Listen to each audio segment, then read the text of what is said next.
আমাদের মাননীয় প্রধানমন্ত্রী নির্বাচনের আগে আমাদের নির্বাচনী ইশতেহারে সকলের জন্য সুস্বাস্থ্য নিশ্চিত করা আমাদের লক্ষ্য। সেই লক্ষ্যকে সামনে রেখেই দেশের বিভিন্ন প্রান্তরে আমরা যাচ্ছি।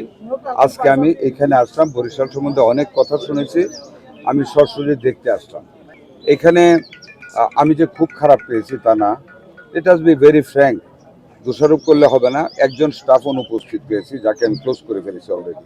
গত 17 বছরের দুঃশাসন, আমাদের হাতে কোনো টাকা পয়সা দিয়ে যায় না, বিল্ডিং করেছে জনবল নাই, ডাক্তার রিক্রুট করে নাই, মানে যত সব কাজ করেছে এই ধরনের, এগুলি ওভারকাম তো এক রাত্রে একদিনে করা যাবে না। আমরা চেষ্টা করতেছি।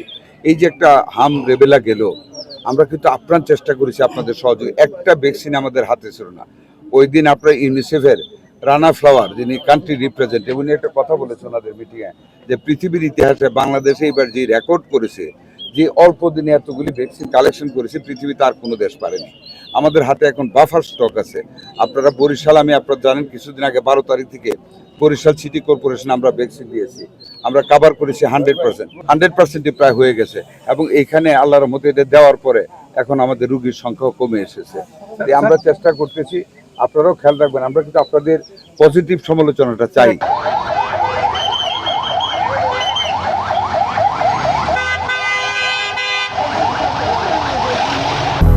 200-র বেশি সার্ভিস ও ফিচারে লেনদেনের সব বিকাশ অ্যাপে সম্ভব।